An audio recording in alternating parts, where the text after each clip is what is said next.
Bab 181, Pertempuran Kota Kekaisaran 13. Ini adalah kemampuan bawaan jiwa bela diri yang kedua. Mata Cheng Jian menyipit dengan sikap berwibawa saat dia mengucapkan setiap kata dengan penuh penekanan. Kemampuan bawaan jiwa bela diri yang kedua. Kemampuan untuk menyembunyikan.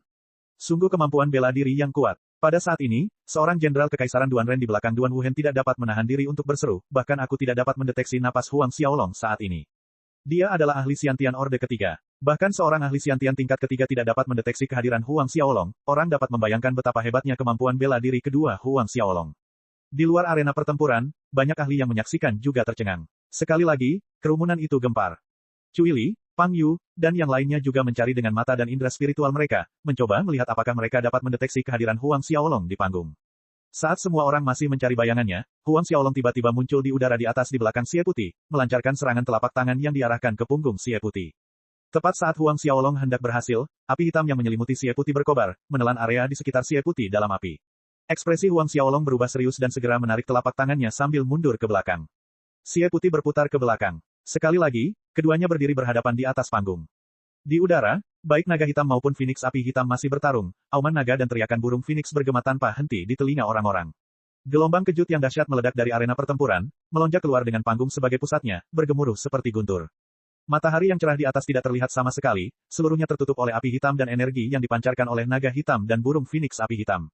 Melihat Xie Putih, Huang Xiaolong mengerutkan kening. Seluruh tubuh Xie Putih terbungkus dalam penghalang api hitam pelindung, dan sepertinya tidak ada cara untuk mendekatinya dalam jarak 10 meter. Dia perlu memikirkan cara untuk menembus penghalang api hitam itu. Pada saat yang sama, Xie Putih juga mengerutkan kening sambil memperhatikan Huang Xiaolong. Saat Huang Xiaolong menyembunyikan dirinya, Xie Putih sama sekali tidak menyadari kehadirannya, atau lokasinya. Mengalahkan Huang Xiaolong jauh lebih sulit daripada yang dia duga. Dua cahaya dingin terpantul di tangan Huang Xiaolong. Ia memanggil pedang Asura, menggenggamnya di telapak tangannya. Sayap iblis di punggungnya terentang dan Huang Xiaolong menggunakan bayangan hantu pada saat yang sama, mengayunkan pedang ke arah Xie Putih. Amarah Raja Neter. Dua sorotan cahaya pedang itu bagaikan letusan gunung berapi berusia 1000 tahun yang bangkit dan menyembur keluar, mirip dengan serbuan ribuan binatang buas atau pasukan kavaleri yang terdiri dari jutaan prajurit.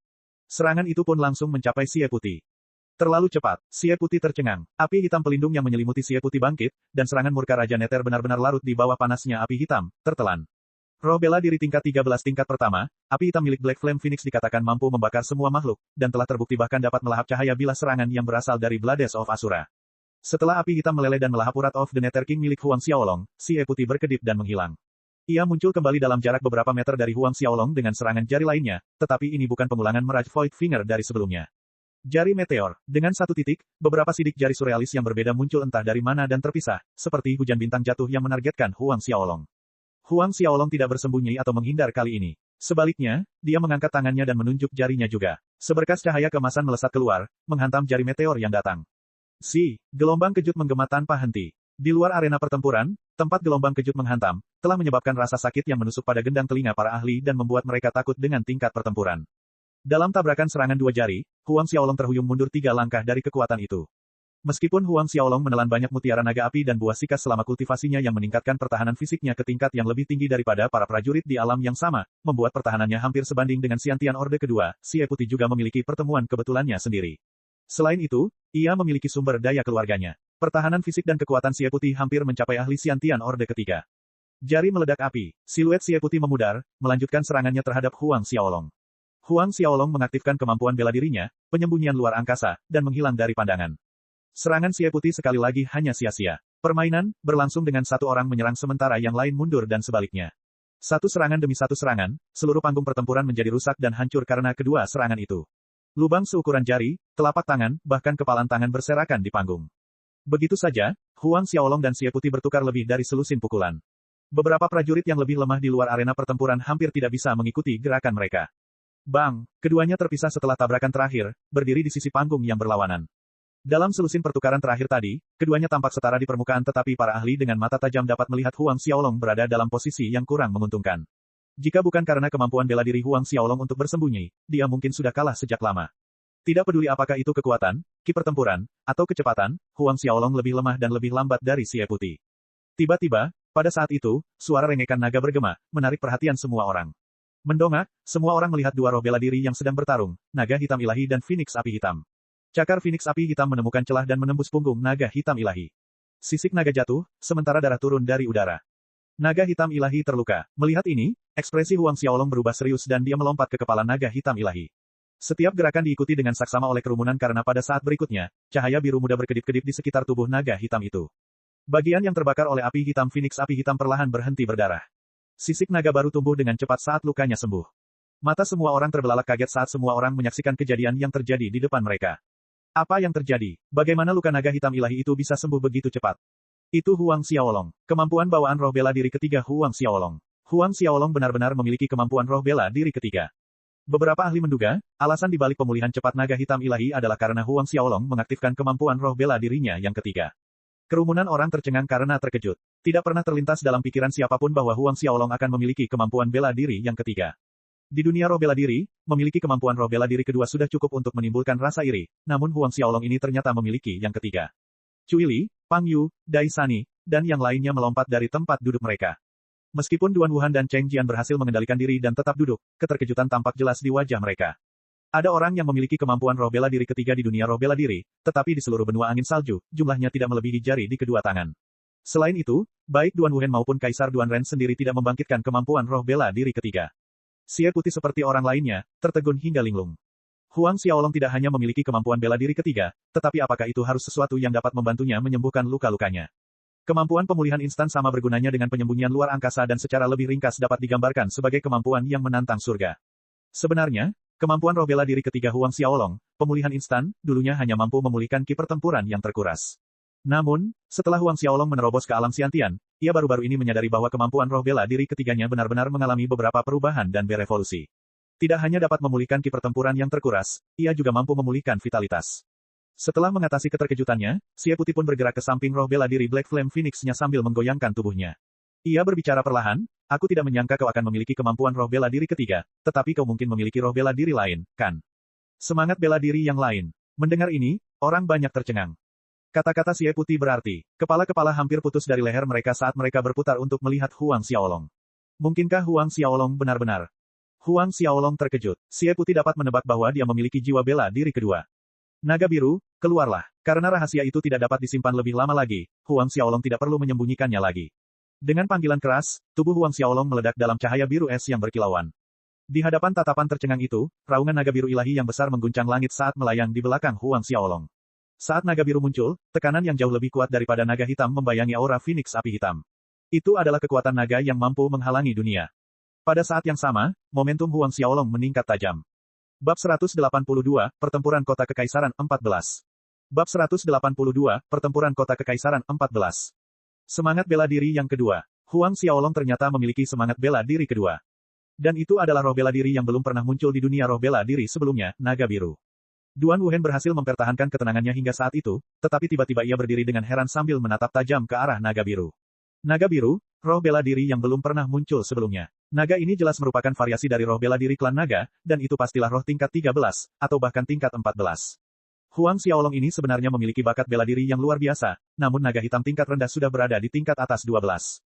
Cheng Jian dan mata Menteri Kekaisaran Duan Ren lainnya hampir terbelalak karena terkejut. Semua jenderal perkasa berdiri dengan ekspresi tidak percaya di wajah mereka. Mereka terpesona, ini sungguh kejutan yang belum pernah terjadi sebelumnya. Dua roh bela diri berbakat luar biasa dengan nilai yang sangat tinggi. Selain itu, salah satu roh bela dirinya belum pernah muncul sebelumnya. Bakat macam ini benar-benar luar biasa. Tidak ada seorang pun yang hadir bisa secara akurat menggambarkan gelombang keterkejutan dan kegembiraan yang mengguncang itu. Di bawah panggung, Cui Li, Pang Yu, dan yang lainnya merasakan gelombang emosi yang sama mengalir dalam diri mereka. Bahkan Xie Putih yang menebak dengan benar pun tercengang dengan pernyataan Huang Xiaolong. Ia benar-benar membuat tebakan liar bahwa Huang Xiaolong mungkin memiliki jiwa bela diri kedua. Karena suatu kebetulan, ia pernah menemukan catatan keluarga lama yang menyatakan orang yang memiliki kemampuan roh bela diri ketiga memiliki 90% kemungkinan menjadi pemilik roh bela diri kembar. 90%. Dia tidak menyangka itu akan menjadi kenyataan. Xie Putih menatap naga biru di belakang Huang Xiaolong. Ada perasaan rumit bercampur kaget. Pada titik ini, momentum Huang Xiaolong yang meningkat setelah memanggil naga biru akhirnya berhenti. Tekanan yang datang dari Huang Xiaolong saat ini telah melampaui Xie Putih.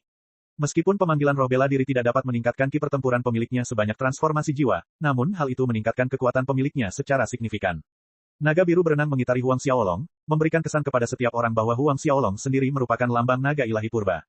Di bawah panggung dan di luar arena pertempuran, Cui Li, Dai Sani, serta banyak nona muda dan tuan muda dari keluarga bangsawan menatap Huang Xiaolong dengan mata yang bersinar entah kenapa.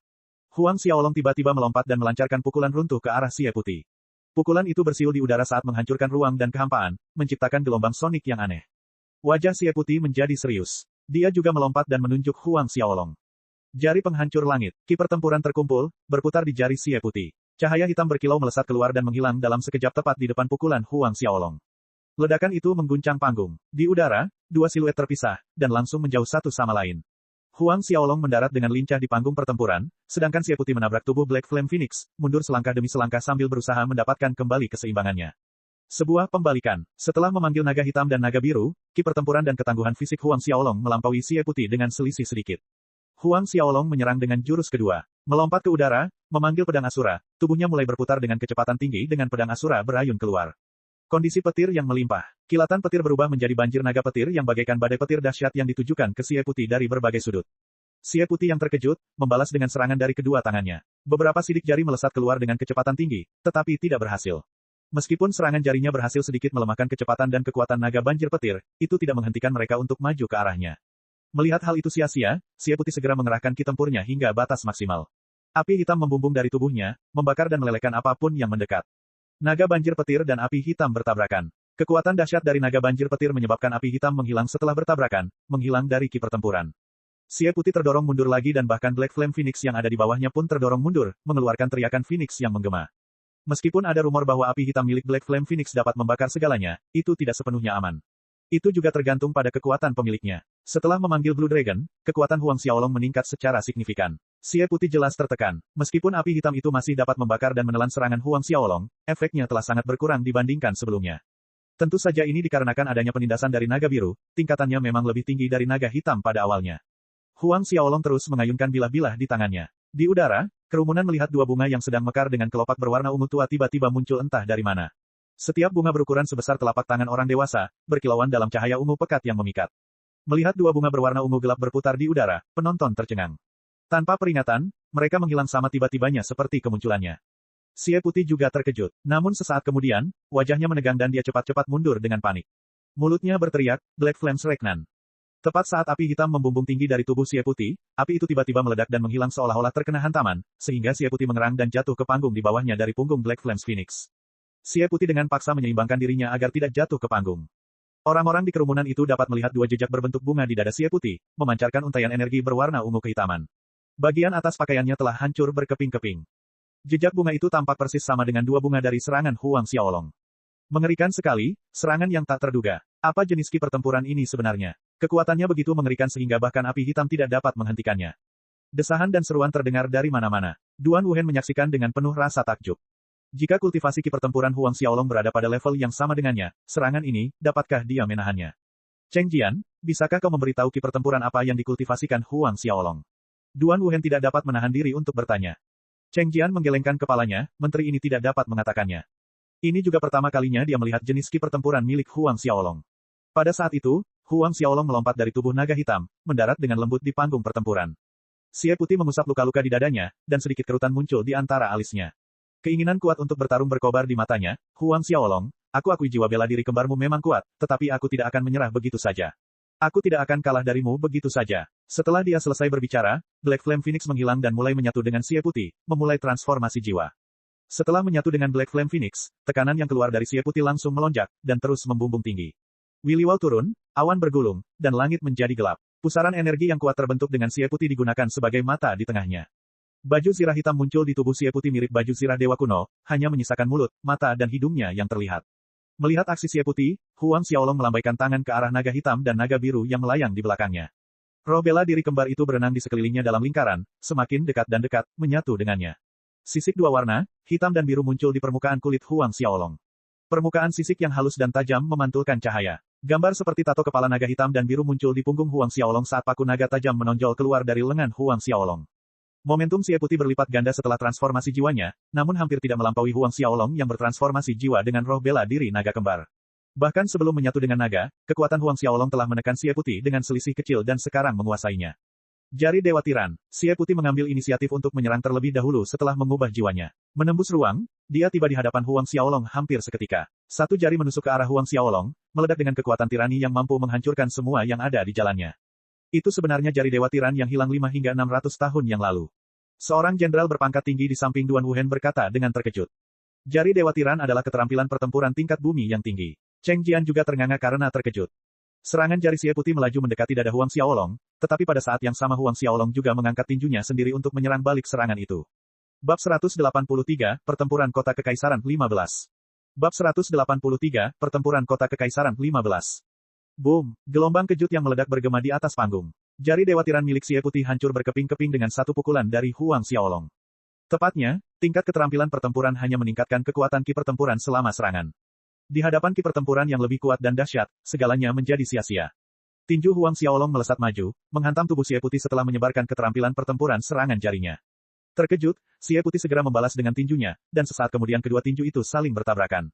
Tubuh Xie Putih bergetar karena benturan itu. Seluruh lengannya mati rasa dan dia terpaksa terhuyung mundur berulang kali, sedangkan api hitam dari baju besi Black Flame Phoenix berpindah ke tinju Huang Xiaolong dari kontak itu. Namun di saat berikutnya, semua orang melihat ketika api hitam Phoenix bertemu dengan sisik naga Huang Xiaolong, api itu pun berhamburan. Dengan perlindungan sisik naga di tubuhnya, tidak mungkin api hitam Black Flame Phoenix dapat melukai Huang Xiaolong. Siluet Huang Xiaolong berubah bergerak saat dia mengayunkan pedang Asura di tangannya.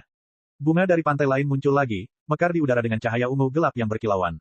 Pada saat berikutnya, bunga itu menghilang seperti hantu seperti sebelumnya. Namun saat bunga-bunga dari pantai lain menghilang, Xie Putih mengeluarkan gerutuan teredam. Dadanya kembali diserang oleh serangan yang sama. Xie Putih mungkin telah mengubah jiwanya dan dilindungi oleh lapisan baju besi api Phoenix hitam, tetapi meski begitu, serangan yang diterimanya membuatnya merasa sengsara. Titik yang terkena bunga itu menimbulkan rasa sakit yang hebat. Tidak hanya itu, Xie Putih samar-samar merasa seolah-olah ada ki dingin yang tak terlukiskan yang tampaknya berasal dari neraka yang perlahan-lahan menyerang tubuhnya. Dia merasa tidak bisa melakukan apapun selain mencoba menggunakan ki pertempuran Phoenix api hitam untuk menekannya. Setelah serangan pertamanya mendarat, Huang Xiaolong kemudian melancarkan serangan lain. Bunga dari pantai lain mekar lagi dan memancarkan cahaya yang cemerlang. Xie Putih tidak dapat menghindar lagi. Flower of the Outer Shore terlalu tidak terduga, dan ketika bergerak melalui ruang angkasa tidak ada riak atau fluktuasi apapun. Bagaimana mungkin seseorang dapat menghindarinya? Kecuali mereka bisa seperti Huang Xiaolong, memiliki kemampuan untuk bersembunyi di dalam kantong ruang angkasa, itu hampir mustahil. Di bawah panggung, kepala menggeleng melihat peluang Xie Putih untuk menang. Sebelumnya, Huang Xiaolong tidak bisa mendekat dalam jarak 10 meter dari Xie Putih karena perlindungan api hitamnya. Namun sekarang, baju besi api hitam itu telah kehilangan efeknya di depan Huang Xiaolong. Selain itu, Xie Putih tidak bisa memprediksi atau menghindari serangan Huang Xiaolong. Oleh karena itu, yang tersisa hanyalah kekalahan yang tak terelakkan.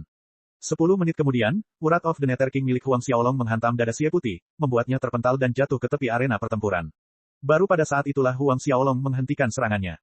Keempat sudut alun-alun itu dipenuhi keheningan. Semua orang menyaksikan Xie Putih berusaha keras untuk berdiri, meskipun dengan cara yang goyah dan tidak stabil. Tiba-tiba, Xie Putih mengeluarkan raungan marah. Semburan ki pertempuran meledak dari tubuhnya dan dia menyerang Huang Xiaolong. Akan tetapi, saat ia tiba di sisi Huang Xiaolong, ia terkena serangan dengan satu telapak tangan, kali ini jatuh di luar area panggung pertempuran. Xie Putih, kalah. Ketika Xie Putih tidak lagi bangkit setelah 30 napas waktu berlalu sejak jatuh di luar panggung pertempuran, seluruh lapangan Duanren bersorak-sorai. Suara gemuruh itu seperti gelombang pasang yang tak pernah berakhir dan butuh waktu lama sebelum mereda.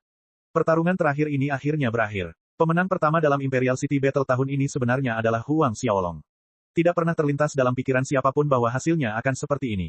Yang lebih mengejutkan adalah kenyataan bahwa Huang Xiaolong memiliki semangat bela diri kembar yang luar biasa. Dan naga biru ilahi primordial yang terkuatnya adalah roh bela diri yang belum pernah muncul di dunia roh bela diri sebelumnya. Pertarungan mungkin telah berakhir, tetapi emosi semua orang masih tinggi.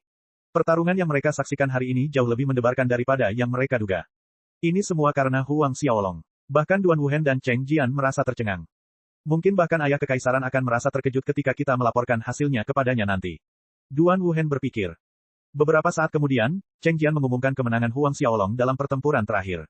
Saat suara Cheng Jian berakhir, gelombang sorak-sorai dan tepuk tangan yang memekakkan telinga bergema di antara kerumunan.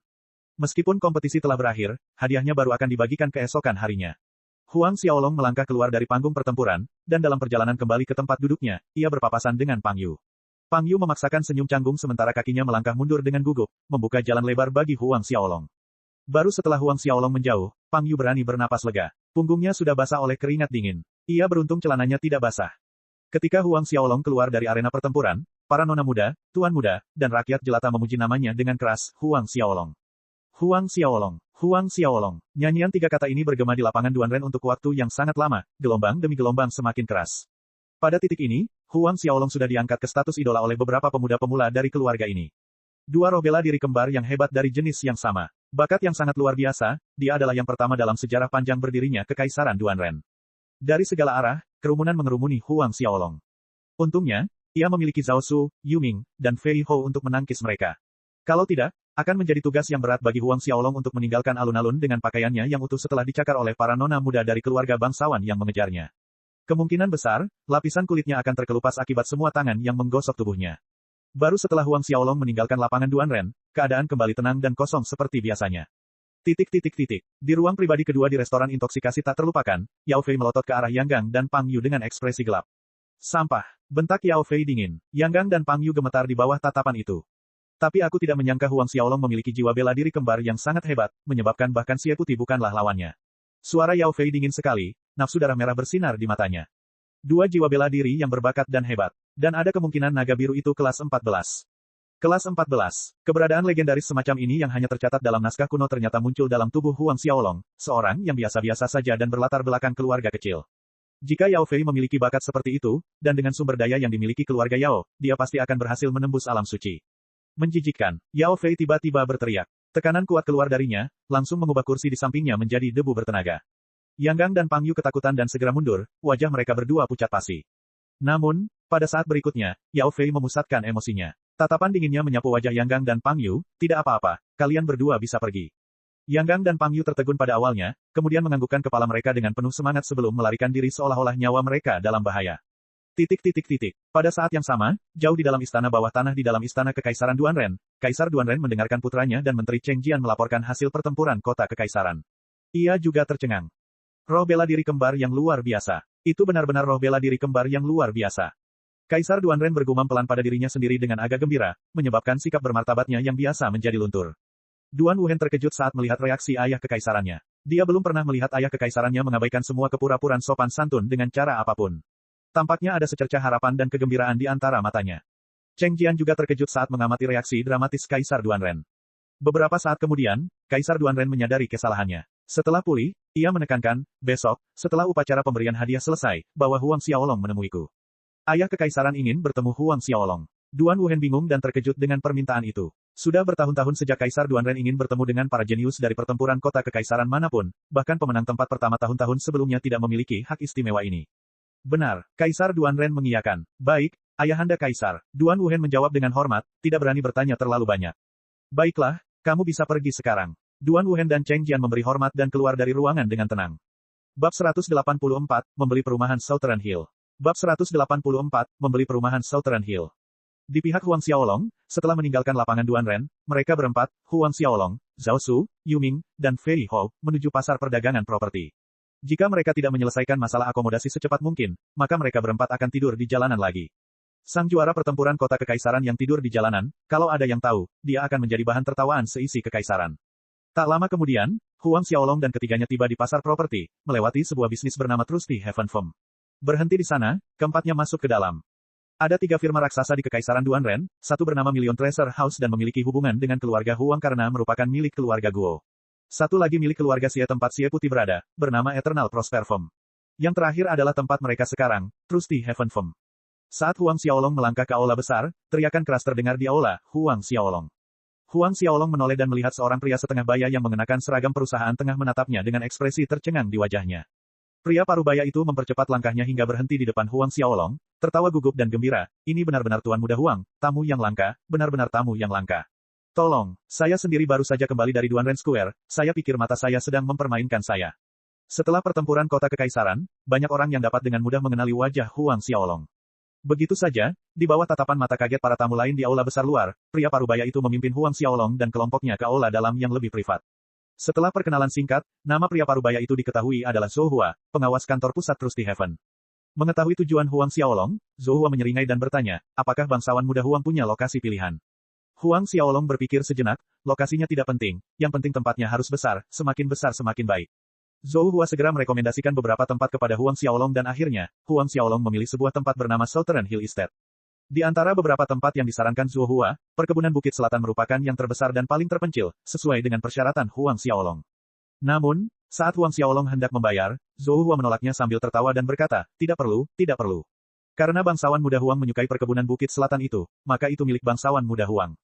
Tidak perlu. Sekarang giliran Huang Xiaolong yang melakukan kesalahan. Southern Hill Estate mencakup tanah seluas lebih dari 10.000 meter persegi. Mungkin agak terpencil, tetapi setiap inci tanah di kota Kekaisaran Duanren dihitung dengan ember emas. Tempat seperti Southern Hill Estate akan menelan biaya setidaknya 20 hingga 30 juta koin emas. Firma Trusty Heaven ini benar-benar ingin memberikannya kepadanya secara gratis. Benar sekali. Ambil saja perkebunan Southern Hill ini sebagai hadiah ucapan selamat kepada bangsawan muda Huang dari firma surga terpercaya kita karena memenangkan tempat pertama dalam pertempuran kota Kekaisaran tahun ini. Zhou Hua tersenyum, untuk tingkat otoritas ini, aku masih bisa membuat keputusan. Huang Xiaolong merenung dalam diam. Tuan muda Huang tidak perlu menolak, ini hanya tanda kecil dari perusahaan surga terpercaya kita. Zhou Hua membujuk lagi. Baiklah kalau begitu, Huang Xiaolong mengangguk. Karena pihak lain bersikeras, dia harus melakukannya.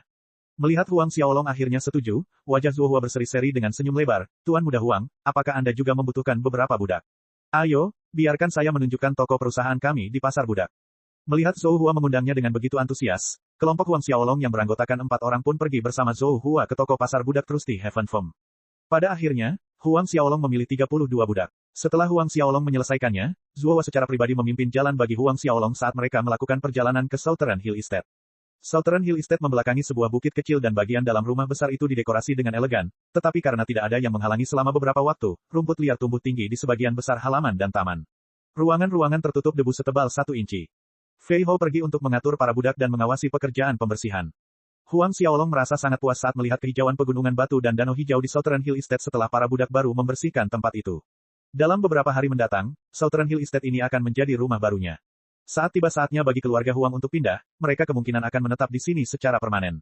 Bahkan jika tidak, mereka akan tetap tinggal di sini untuk waktu yang lama. Setelah mengajak Huang Xiaolong berkeliling di Southern Hill Manor, Zhou Hua pergi, mengingatkan Huang Xiaolong untuk datang mencarinya jika dia membutuhkan sesuatu. Dia berkata bahwa selama itu masih dalam kemampuan dan kemampuannya, dia pasti akan membantu, lalu berbalik dan pergi. Huang Xiaolong memperhatikan kepergian Zhou Hua sejenak sebelum kembali ke dalam istana. Saat itu langit sudah gelap. Huang Xiaolong memerintahkan para budak untuk membuat api unggun, lalu ia menaruh beberapa daging binatang buas di atasnya untuk dipanggang, menaburkan beberapa rempah-rempah di atasnya. Kemudian, ia mengeluarkan kendi-kendi anggur kecantikan yang memikat, anggur berapi-api, dan anggur bulan salju dari cincin Asura dan mulai minum bersama Zhao Su, Yu Ming, dan Fei Hou. Sudah cukup lama sejak Huang Xiaolong merasa sesantai ini. Memenangkan tempat pertama dalam pertempuran kota Kekaisaran, dalam beberapa hal, merupakan prestasi yang lebih mulia daripada menjadi juara seni bela diri di bumi kuno. Pada saat ini, Huang Xiaolong merasa puas dengan prestasinya. Meskipun ia memperlihatkan bakat luar biasa dari roh bela dirinya dalam pertempuran kota Kekaisaran, ia tidak terlalu mempermasalahkannya. Sebelum ia melawan Xie Putih, ia telah memikirkan kemungkinan untuk memanggil roh bela dirinya untuk mengalahkannya. Jiwa bela dirinya yang kembar terekspos, tetapi dia memiliki kartu lain yang disembunyikan. Dengan mengolah kitab metamorfosis tubuh, dia juga memiliki kekuatan internal yang masih menjadi faktor tersembunyi. Selain itu, dia tidak mengungkapkan pagoda harta karun linglong maupun cincin pengikat dewa. Selain keterampilan warisan di dalam harta surgawi sendiri dapat digunakan sebagai senjata. Misalnya, setelah membuka lapisan kedua pagoda harta karun linglong, ia dapat dipanggil keluar. Begitu ia mengaktifkan 2 susunan penghancuran 1000 setan dan susunan pembalik asal langit dan bumi, ia dapat menyedot lawan ke dalam kuali 1000 binatang dan memurnikannya secara langsung. Sedangkan God Binding Ring sebagai senjata dapat membekukan lawan dan ruang di sekitarnya. Terlebih lagi, seiring Huang Xiaolong tumbuh lebih kuat, bahkan mungkin baginya untuk menghentikan pernapasan dan pikiran seseorang. Menghentikan nafas dan pikiran seseorang, betapa mengerikannya kekuatan ini. Fei Hou, apa yang kamu temukan? Huang Xiaolong bertanya sambil menyesap anggurnya. Fei Hou menjawab dengan hormat, menjawab pertanyaan dari Yang Mulia. Dari penyelidikanku, meskipun Yao Fei ini berada di posisi kedua di antara 5 bangsawan muda kota Kekaisaran, kekuatannya diyakini tidak lebih lemah dari Duan Wuhen. Tidak lebih lemah dari Duan Wuhen. Huang Xiaolong terkejut, dia tidak pernah menyangka Yao Fei sekuat itu. Status Yao Fei di keluarga Yao sangat tinggi. Dia sangat diunggulkan dan telah menerima banyak perhatian dari patriark. Selain kekuatan dan pengaruh keluarga Yao, Yao Fei ini memelihara pasukannya sendiri yang besar. Jika Yao Fei menggunakan mereka, memusnahkan kerajaan kecil seperti kerajaan Luo Tong bukanlah hal yang sulit. Mata Huang Xiaolong menyipit. Memusnahkan sebuah kerajaan tidaklah sulit. Kekuatan Yao Fei ini memang melampaui dugaan Huang Xiaolong. Terlebih lagi, ada keluarga Yao yang memiliki warisan lebih dari 2000 tahun di belakangnya. Kekuatan ini bahkan lebih mengakar dan tidak dapat diprediksi. Pada saat ini, Zhao Su tiba-tiba mengangkat kepalanya dan mencibir sambil menatap ke arah tertentu di kehampaan. Karena kau sudah datang, maka bergulinglah ke sini. Zhao Su menunjuk jarinya ke kehampaan, dan seorang lelaki tua berpakaian hitam jatuh dari atas. Bahkan saat ia jatuh, ada ekspresi ketakutan di wajahnya saat menatap Zhao Su. Jelas, ia tidak menyangka akan ditemukan saat bersembunyi, menyatu dengan kegelapan. Terlebih lagi, ia menyadari setelah terjatuh, seluruh tubuh dan anggota tubuhnya tidak dapat bergerak. Manipulasi ruang, pikiran ini berkecamuk dalam benaknya. Bab 185, menyempurnakan ahli Xiantian. Manipulasi ruang. Ahli alam Sein, itu pasti ahli alam Sein yang hebat. Ketakutan menjalar ke dalam hati lelaki tua itu, bukankah bangsawan muda tak berperasaan berkata Huang Xiaolong hanya punya satu pendekar Xiantian tingkat ke-10 di sisinya. Jadi, katakan padaku, siapa yang mengirimmu? Kata-kata Huang Xiaolong diucapkan perlahan, namun rasa dingin di dalamnya tidak salah lagi. Orang tua berpakaian hitam itu terbangun dari ketakutannya tetapi tidak mengucapkan sepatah kata pun. Sikapnya membuat wajah Zhao Su, Yuming, dan Fei Hou menjadi muram. Huang Xiaolong mengangkat tangannya untuk mencegah mereka melakukan apapun, lalu mengarahkan jarinya ke tubuh lelaki tua itu, mengirimkan ki asura dingin ke dalam tubuhnya yang masuk dari 7 lubang. Orang tua berpakaian hitam itu merasa seolah-olah digigit jutaan semut, lolongan memilukan bergema dari tenggorokannya. Huang Xiaolong menyaksikan dengan ekspresi dingin. Begitu ki dingin asura menyerbu tubuh, bahkan seorang ahli alam Sein tidak dapat menahan siksaan yang ditimbulkannya tanpa menekannya dengan ki pertempuran. Selain itu, lelaki tua berpakaian hitam ini bukanlah seorang ahli alam Sein. Kedua tangan lelaki tua itu mencakar dadanya sendiri. Dalam beberapa tarikan napas, darah sudah mengotori tangan dan tubuhnya. Itu adalah Herles yang nobel, dia yang mengirimku. Pada akhirnya, lelaki tua berpakaian hitam itu tidak dapat menahan rasa sakit yang menusuk lebih lama lagi dan berteriak dengan napas tersengal-sengal. Bangsawan muda yang tak berperasaan. Huang Xiaolong mencibir.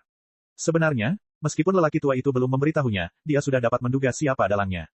Kekuatan lelaki tua berpakaian hitam ini sama sekali tidak lemah. Kemungkinan besar dia adalah ahli Xiantian Orde ke-8 atau Orde ke-9. Ketika memikirkan siapa yang mungkin menaruh dendam padanya dan juga memiliki kemampuan untuk mengirim ahli Xiantian Orde ke-8 atau ke-9, satu-satunya orang yang ada saat ini adalah bangsawan muda yang tak berperasaan. Tolong, aku mohon padamu, ampuni aku. Lelaki tua itu memohon belas kasihan begitu dia menyebut nama tuannya. Zhao Su, Yuming, dan Fei Hou memandang Huang Xiaolong. Huang Xiaolong menatap lelaki tua itu dan tiba-tiba sebuah pikiran terlintas di benaknya. Ia berbalik dan berkata kepada Yuming dan Fei Hou, kalian berdua awasi. Zhao Su, bantu aku. Dengan ini, Huang Xiaolong memanggil pagoda harta karun Linglong. Meskipun Yuming maupun Fei Hou tidak tahu apa yang direncanakan Huang Xiaolong, mereka tidak mengajukan pertanyaan apapun. Setelah menghormati perintah Huang Xiaolong, mereka menghilang dari tempat itu dalam sekejap untuk mengawasi daerah sekitarnya. Yang mulia, Anda adalah. Zhao Su juga sedikit ragu. Kirimkan ki pertempuranmu ke tubuhku, kata Huang Xiaolong. Masih ragu, Zhao Su bertindak sesuai perintah Huang Xiaolong. Mengedarkan ki pertempurannya, kedua telapak tangannya diletakkan di punggung Huang Xiaolong dan energi yang kuat memasuki tubuh Huang Xiaolong. Dengan lambaian tangannya, Huang Xiaolong menepukkan telapak tangannya ke pagoda harta karun Linglong yang melayang di depannya. Dalam sekejap, kuali 1000 binatang di lapisan kedua meledak dalam cahaya yang cemerlang. Susunan penghancur yang menelan 1000 iblis memicu daya isap yang kuat yang menelan lelaki tua berpakaian hitam itu seketika ke dalam kuali 1000 binatang. Menyaksikan pagoda harta karun Linglong menyedot lelaki tua itu, Zhao Su, Yuming dan Fei Hou yang berjaga di dekatnya hampir saja bola mata mereka keluar dari rongganya. Ketiganya tahu Huang Xiaolong memiliki pagoda harta karun Linglong, namun tak seorang pun tahu bahwa pagoda itu bisa digunakan dengan cara seperti ini. Tepat di hadapan 3 pasang mata yang terkejut itu, pagoda harta karun Linglong bersinar semakin terang saat berguncang dengan kuat. Dari dalam pagoda terdengar suara lelaki tua itu yang memohon dengan cemas. Huang Xiaolong, kumohon padamu, lepaskan aku. Biarkan aku pergi, aku bersedia menyerah padamu dan mengakuimu sebagai tuanku. Butuh 600 tahun penebusan dosa yang berat untuk mencapai kultivasiku hari ini. Aku adalah ahli Xiantian Orde ke-8, aku tidak ingin mati. Huang Xiaolong, aku mohon padamu, aku tidak ingin mati, biarkan aku pergi. Mendengarkan jeritan mengerikan yang datang dari dalam pagoda, Zhao Su, Yuming, dan Fei Hou merasakan bulu kuduk meremang di leher mereka. Pada saat ini, Heaven and Earth Origin Reverting Arai mulai hidup, api yang membakar asal mula terbakar dengan kuat seperti tungku besi, membentuk lelaki tua berpakaian hitam itu.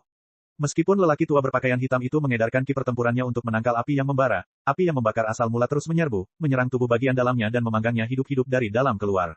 Siksaan yang menyiksa itu lebih dari yang dapat ditanggung lelaki tua berpakaian hitam itu. Rasa sakit ini berkali-kali lipat lebih buruk daripada ki dingin asura yang mengikis tubuhnya, berkali-kali lipat lebih tak tertahankan. Mendengar tangisan menyedihkan lelaki tua itu, Huang Xiaolong membiarkan Zhao Su terus mengalirkan ki pertempuran ke dalam tubuhnya untuk memasok arai pembalik asal langit dan bumi, menyalakan api pembalik asal di dalam yang menari-nari liar. Pria tua berpakaian hitam ini mungkin memohon belas kasihan saat ini, mengaku bersedia melayani di bawah Huang Xiaolong, tetapi di sisi lain tembok ada bangsawan muda yang tak berperasaan.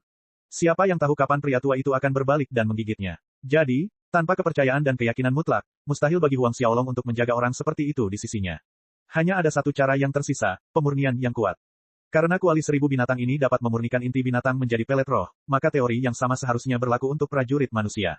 Mereka juga, sangat mungkin, dapat dimurnikan menjadi pelet roh. Seorang ahli Xiantian tingkat ke-8 memiliki konsentrasi ki pertempuran yang kaya di meridian dan laut ki mereka. Tidak hanya itu, esensi daging dan darah mereka sebanding dengan ramuan bermutu tinggi. Di dalam kuali 1000 binatang, lelaki tua berpakaian hitam itu terus bertahan dengan mengalirkan ki pertempurannya untuk melawan dan berhasil melakukannya selama lebih dari 1 jam. Lambat laun teriakannya semakin melemah dan pada akhirnya hampir tidak ada bisikan yang keluar, lalu menghilang sepenuhnya. Ketika suara lelaki tua berpakaian hitam itu benar-benar berhenti, cahaya terang yang menyelimuti pagoda harta karun Linglong tumbuh lebih besar dan lebih terang. Hal yang sama terjadi pada kuali 1000 binatang di lapisan kedua pagoda harta karun Linglong. Cahaya menyilaukan menyala. 4 jam kemudian, kuali 1000 binatang tiba-tiba mengeluarkan dengungan berirama saat pilar cahaya melesat ke langit dari tutup kuali. Butiran roh bulat mengilap seukuran ibu jari terbang keluar dari kuali, muncul di atas pagoda harta karun Linglong. Kemunculan pelet roh itu langsung menimbulkan kilat dan awan gelap yang bergemuruh di langit di atasnya. Sebuah prisma cahaya cemerlang berputar di udara, dan raungan samar harimau terdengar dari halaman belakang perkebunan. Bayangan harimau hitam putih yang surrealis muncul dan perlahan menghilang. Energi spiritual di sekitar Southern Hill Estate sangat berfluktuasi. Mata Yuming dan Fei Hou menatap lurus ke arah pil roh yang melayang di atas pagoda harta karun Linglong. Bahkan Zhao Su pun tertangkap basah tengah menatap ke atas. Roh dan kelas 7. Seru ketiganya bersamaan. Bila pemurnian pelet roh tingkat 7 ke atas berhasil, suatu bentuk manifestasi akan muncul di langit, memicu perubahan dahsyat pada energi spiritual di sekitarnya. Memurnikan pelet roh tingkat 7 ke atas sangatlah sulit dan tingkat keberhasilannya sangat rendah. Bahkan jika seseorang memiliki semua bahan yang diperlukan, tidak ada jaminan dalam memadatkan pelet. Namun, Huang Xiaolong berhasil melakukannya dengan bantuan pagoda harta karun Linglong. Setelah mengatasi keterkejutannya, mereka berbalik menatap pagoda harta karun Linglong dengan takjub. Bukankah ini berarti bahwa dengan menggunakan pagoda harta karun Linglong, mereka dapat memurnikan pil roh tingkat 8, tingkat 9, dan bahkan mungkin tingkat 10? Melihat pikiran mereka yang jelas berkelebat di wajah mereka, Huang Xiaolong menggelengkan kepalanya.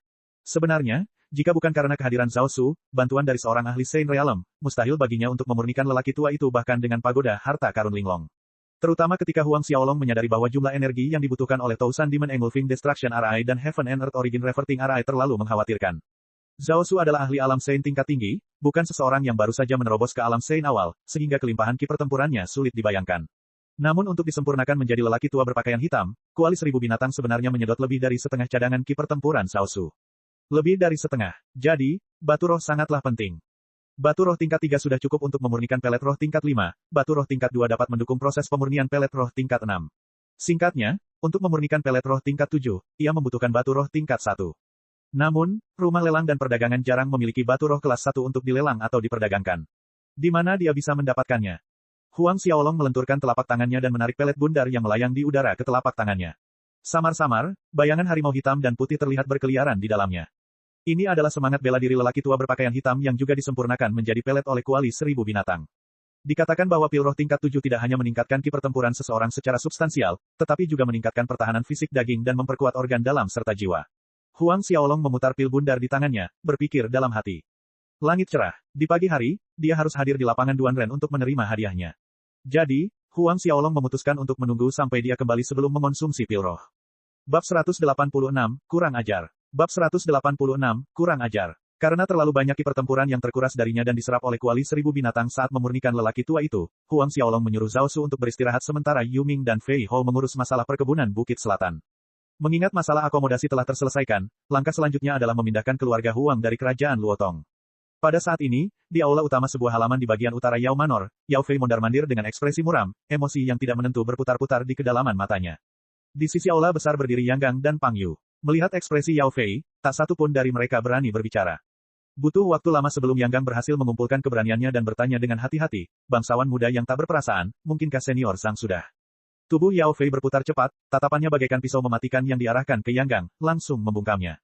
Baiklah, kalian berdua tinggalkan aku untuk saat ini. Nanti kalian masih harus hadir untuk menerima hadiahnya. Yao Fei berbicara dengan lembut. Baik, bangsawan muda tak berperasaan. Yang Gang dan Pang Yu menjawab serempak lalu mundur. Melihat mereka pergi, Yao Fei tiba-tiba bertepuk tangan sekali. Di atas kehampaan, seorang pria berpakaian hitam yang diselimuti kabut hitam misterius muncul. Cari tahu apa yang terjadi pada Zhang Liang, mengapa dia belum kembali. Suara Yao Fei rendah dan serius saat dia mengeluarkan perintah. Ya, bangsawan muda. Pria berpakaian hitam itu menjawab dengan hormat dan menghilang dalam sekejap, tidak ada sedikit pun fluktuasi dalam kedatangan atau kepergiannya. Ketika pria berpakaian hitam itu pergi, Yao Fei duduk, alisnya berkerut rapat saat dia merenung. Dia tahu apa yang coba disiratkan Yang Gang sebelumnya. Huang Xiaolong mendeteksi kehadiran Zhang Liang. Tidak, Yao Fei menggelengkan kepalanya. Dia jelas memahami kekuatan Zhang Liang. Ditambah dengan kemampuan jiwa bela dirinya yang memberinya kemampuan untuk menyatu sepenuhnya dengan kegelapan malam, tidak ada jejak napas yang dapat dideteksi. Bahkan ahli alam Xiantian di sisi Huang Xiaolong tidak mungkin dapat mendeteksi keberadaan Zhang Liang. Meski begitu, beberapa jam telah berlalu. Mengapa Zhang Liang belum kembali? Yao Fei duduk di aula utama, menunggu pria berpakaian hitam kembali dengan laporannya. Tak lama kemudian, cahaya pagi menerangi langit. Huang Xiaolong menelan mutiara naga api dan menghabiskan waktu menyesuaikan kondisinya di medan perang kuno sebelum keluar lagi. Namun, ketika dia tiba di aula utama istana, dia melihat Zhao Su menunggunya di sana. Ketika dia mendengar Zhao Su meminta untuk ikut dengannya ke istana Kekaisaran Duanren untuk upacara penyerahan hadiah, Huang Xiaolong merasa bingung, kau ingin ikut denganku ke istana Kekaisaran Duanren. Zhao Su mengangguk, dengan cara ini, bawahan ini akan merasa lebih yakin akan keselamatan penguasa. Dan juga, ada seorang kenalan lama yang ingin kutemui. Kenalan lama, Huang Xiaolong bingung, ternyata ada kenalan lama Zhao Su di istana Kekaisaran Duanren. Meskipun Huang Xiaolong penasaran dengan identitas orang ini, dia tidak bertanya siapa orang ini. Mengangguk tanda setuju, dia berkata, baiklah, kita akan berangkat sebentar lagi. Pada saat ini, 100 jenius peringkat pertama sedang menuju ke istana Kekaisaran Duanren dari berbagai arah untuk menerima hadiah mereka. Setiap orang diizinkan membawa satu pengawal pribadi ke dalam istana Kekaisaran. Maka dari itu, Yu Ming dan Fei Hou ditugaskan untuk mengawasi perkebunan Southern Hill, membuat segala pengaturan dan persiapan yang diperlukan untuk memindahkan keluarga Huang ke kota Kekaisaran Duanren, sementara Huang Xiaolong dan Zhao Su keluar dari perkebunan, menuju ke arah istana Kekaisaran untuk menerima hasil kemenangannya. Tidak butuh waktu lama bagi Huang Xiaolong dan Zhao Su untuk mencapai pintu masuk utama istana Kekaisaran Duanren. Secara kebetulan, ia bertemu dengan Cui Li yang tiba pada waktu yang hampir bersamaan dengannya. Mengikuti di belakang Cui Li adalah seorang wanita tua yang cantik. Meskipun ia berkonsentrasi dan menyembunyikan fluktuasi napasnya, Huang Xiaolong dapat mengatakan bahwa ia adalah karakter yang kuat. Tatapan mata Huang Xiaolong dan Cui Li bertemu di tengah jalan, dan di mata Cui Li, ada kegembiraan disertai sedikit keraguan. Huang Xiaolong hanya mengangguk padanya dan terus berjalan bersama Zhao Su melewati pintu istana Kekaisaran. Para penjaga yang berdiri di kedua sisi pintu masuk langsung mengenali Huang Xiaolong, oleh karena itu tidak seorang pun menghentikan atau mempertanyakan identitas Huang Xiaolong. Cui Li berdiri di tempat yang sama dengan ekspresi agak sedih yang bercampur dengan kerumitan. Dia adalah Huang Xiaolong. Wanita cantik di belakang Cui Li bertanya. Cui Li mengangguk, ya, bibi kecil, itu dia. Bukan pemuda yang jahat. Sayangnya, dia menyinggung bangsawan muda yang tak berperasaan. Wanita cantik itu berkata, Huang Xiaolong ini memang bakat yang langka, memiliki bakat luar biasa dari 2 jiwa bela diri. Tapi dia tidak menyadari seberapa jauh dan dalam pengaruh dan kekuatan bangsawan muda yang tak berperasaan. Kekuatan keluarga Yao di belakang bangsawan muda yang tak berperasaan melampaui apa yang bisa dia bayangkan. Wanita cantik itu menggelengkan kepalanya dengan rasa kasihan, jika aku jadi dia, aku tidak akan menyinggung bangsawan muda yang tak berperasaan. Bibi kecil, ayo masuk. Cui Li diam-diam mengubah topik pembicaraan. Baiklah, dia mengangguk. Di depan, Huang Xiaolong dan Zhao Su dipimpin oleh 2 pengawal istana Kekaisaran, tiba di sebuah alun-alun besar di dalam halaman istana. Alun-alun ini mungkin terlihat kecil jika dibandingkan dengan alun-alun Duanren yang berada tepat di seberang pintu masuk utama istana Kekaisaran Duanren, tetapi dengan kapasitas untuk menampung 30 hingga 40 ribu orang, alun-alun ini sama sekali tidak kecil. Kedua pengawal istana Kekaisaran membawa Huang Xiaolong dan Zhao Su ke depan alun-alun tempat sebagian besar jenius lainnya telah tiba, termasuk Yang Gang, Pang Yu, dan Dai Sani. Ketika 100 orang jenius teratas yang berkumpul melihat Huang Xiaolong, sebagian besar dari mereka tanpa sadar mundur selangkah, memberi jalan untuknya sambil menatapnya dengan kagum. Yang Gang dan Pang Yu pun sama. Memperhatikan reaksi serta ekspresi Yang Gang dan Pang Yu, Huang Xiaolong tetap bersikap acuh tak acuh, berdiri di tempat, dan menunggu upacara dimulai. Setelah Huang Xiaolong, Cui Li kemudian tiba dan berdiri menunggu tidak terlalu jauh dari Huang Xiaolong, mata cantiknya menatap bagian belakang siluetnya. Beberapa saat setelah Cui Li, keributan kecil terdengar di antara kerumunan. Xie Putih, ini Xie Putih, dia ada di sini. Huang Xiaolong menoleh dan melihat Xie Putih mengenakan perlengkapan tempur berwarna merah menyala, berjalan mendekat. Di belakangnya ada seorang tua yang mengenakan perlengkapan tempur berwarna merah menyala yang sama. Sama seperti saat pertama kali Huang Xiaolong melihat Xie Putih di arena pertarungan di Duanren Square, Xie Putih melangkah masuk dengan aura yang mendominasi, bangga dan percaya diri, seolah-olah dia belum pernah kalah dari Huang Xiaolong kemarin. Xie Putih berjalan menuju Huang Xiaolong. Melihat ini, Pang Yu dan Yang Gang bersorak gembira di dalam hati, menunggu pertunjukan yang bagus. Dan tepat ketika Yang Gang dan Pang Yu mengira Xie Putih akan bertarung dengan Huang Xiaolong, Xie Putih tiba-tiba tersenyum, aku menerima kekalahan kemarin tanpa keraguan. Dia bahkan mengulurkan tangannya ke Huang Xiaolong. Semua orang ternganga melihat kejadian itu. Mulut mereka ternganga, hampir menyentuh tanah. Tatapan mata Huang Xiaolong bertemu dengan tatapan mata Yang Gang dan Pang Yu, lalu dia mengulurkan tangannya, menggenggam tangan Xie Putih dalam sebuah jabat tangan. Barangkali inilah yang disebut tidak ada kerukunan tanpa perselisihan. Dalam pandangan Huang Xiaolong, mereka berdua adalah orang yang sama. Xie Putih memancarkan dominasi, kebanggaan, dan kepercayaan diri, tetapi jauh di lubuk hati Huang Xiaolong, dia juga sama, mendominasi, sombong, angkuh, dan percaya diri. Dan seiring kekuatannya terus tumbuh lebih kuat, kualitas-kualitas ini akan terungkap dengan sendirinya. Keduanya menghargai kualitas yang sama pada satu sama lain. Pada saat ini, suara tepuk tangan nyaring bergema di alun-alun. Semua orang tersentak dari lamunan mereka dan menoleh. Duan Wuhen dan Cheng Jian berjalan ke arah mereka, dikawal oleh sekelompok pengawal istana kekaisaran. Huang Xiaolong dan Xie Putih menarik tangan mereka. Salam, Yang Mulia Pangeran Kekaisaran Kedua. Huang Xiaolong dan Xie Putih memberi hormat. Orang tua di belakang Xie Putih juga mengikuti dan memberi hormat kepada Duan Wuhen, seperti yang dilakukan semua orang kecuali satu orang, Zhao Su yang berdiri di belakang Huang Xiaolong. Kurang ajar, seorang jenderal di belakang Duan Wuhen tidak dapat menoleransi kurangnya sopan santun Zhao Su dan menegurnya karenanya. Bab 187, jadi, monyet kecil sudah tumbuh dewasa. Jenderal yang sama melangkah maju dan ingin memaksa Zhao Su berlutut memberi hormat. Duan Wuhen mengangkat tangan untuk menghalanginya, biarkan saja. Sikap Duan Wuhen yang pendiam membuatnya sulit diketahui apakah dia sedang kesal dengan masalah tersebut. Baik, Yang Mulia Kaisar kedua. Sang jenderal menjawab dengan hormat dan mundur ke satu sisi. Melihat kejadian ini, Yang Gang diam-diam merasa senang. Meskipun Duan Wuhen tidak mengatakan apa-apa, Yang Gang yakin bahwa dalam hati, pangeran kedua pasti merasa sedikit kesal dengan Huang Xiaolong. Huang Xiaolong ini bahkan tidak tahu bagaimana cara mendidik pelayan rendahan dengan benar, dia benar-benar kehabisan keberuntungan. Pang Yu dan mereka yang iri pada Huang Xiaolong juga gembira melihat kesulitan yang dihadapi Huang Xiaolong. Duan Wuhen datang ke depan kelompok itu. Melihat kerumunan yang hadir, dia tertawa tenang, selamat kepada semua orang di sini karena memenangkan 100 tempat teratas dalam pertempuran kota kekaisaran tahun ini. Mulai sekarang, kalian semua adalah siswa Institut Duan Ren. Perkataan Duan Wuhen memancing reaksi yang berbeda-beda dari berbagai orang, tetapi sebagian besar dari para jenius memperlihatkan kegembiraan yang tergambar jelas di wajah mereka. Institut Duan Ren, akademi paling terkemuka di seluruh kekaisaran Duan Ren. Memasuki Institut Duan Ren merupakan kemuliaan tertinggi yang dapat diterima seseorang di hati rakyat kekaisaran Duan Ren. Selanjutnya, Duan Wuhen memberi isyarat kepada Cheng Jian untuk mulai membagikan hadiah tanpa membuang waktu lagi pada omong kosong. Pemberian hadiah dibagi menjadi 3 bagian. Bagian pertama untuk angka 11 sampai 100. Bagian kedua diperuntukkan bagi posisi kedua hingga ke-10. Dan bagian ketiga adalah hadiah untuk juara pertama. Ada 90 orang di bagian pertama, yang memakan waktu paling lama. Tidak sampai 1 jam kemudian bagian pertama pemberian hadiah berakhir. Bagian berikutnya terdiri dari Xie Putih, Yang Gang, Pang Yu, dan yang lainnya. Setelah tempat kedua hingga ke-10 selesai, akhirnya giliran Huang Xiaolong. Dan hadiah Huang Xiaolong diserahkan secara pribadi oleh Duan Wuhen sendiri sedangkan Xie Putih dan 98 orang lainnya semuanya ditangani oleh Cheng Jian. Hadiah Huang Xiaolong diberikan sepenuhnya oleh Duan Wuhen. Di mata orang-orang seperti Yang Gang, diberi penghargaan oleh Duan Wuhen merupakan suatu kehormatan besar. Duan Wuhen memberikan cincin spasial yang berisi 20 buah batu roh tingkat 1 dan 2 pil roh tingkat 6 yang tinggi kepada Huang Xiaolong. Di kerajaan Luotong, raja mungkin merupakan satu-satunya orang yang memiliki kemampuan untuk memiliki cincin spasial, tetapi di kekaisaran Duan Ren, hal itu bukanlah sesuatu yang luar biasa atau langka. Sebagian besar anggota inti keluarga besar di kekaisaran Duan Ren biasanya memiliki cincin spasial. Ketika Huang Xiaolong menerima cincin spasial yang berisi 20 buah batu roh tingkat 1 dan 2 pil roh 6 tingkat tinggi, Duan Wuhen tersenyum, Huang Xiaolong, aku harap kamu bisa menembus alam suci suatu hari dan menjadi pelindung kekaisaran Duan Ren. Huang Xiaolong terkejut namun tetap mengangguk. Pelindung kekaisaran Duan Ren. Huang Xiaolong tahu ini hanyalah kata-kata basa-basi, tetapi Huang Xiaolong optimis akan peluangnya untuk menembus alam suci dan hari itu sudah dekat. Pada titik ini, Cheng Jian maju ke depan dan mengumumkan berakhirnya upacara, meninggalkan mereka untuk bubar meninggalkan alun-alun istana. Semua orang dengan hormat menyetujui dan keluar. Namun saat Huang Xiaolong hendak pergi, Duan Wuhen berbicara, Huang Xiaolong, tinggallah di sini sebentar, ayah kekaisaran ingin bertemu denganmu. Hal ini mengejutkan semua orang yang hadir. Kaisar Duan Ren sebenarnya ingin melihat Huang Xiaolong. Pada titik ini, bahkan Xie Putih tidak dapat menahan rasa iri yang berkembang menjadi sedikit kecemburuan. Kaisar Duan Ren adalah orang yang mendirikan kekaisaran Duan Ren, keberadaan terpenting di hati rakyat kekaisaran Duan Ren. Tokoh terkemuka ini telah memanggil Huang Xiaolong. Tak ada satupun juara pertempuran kota kekaisaran sebelumnya yang mendapat kehormatan dan kejayaan seperti itu. Gejolak emosi berkecamuk dalam diri Yang Gang dan yang lainnya. Sebelum pergi, mata Cui Li menatap sekilas siluet Huang Xiaolong.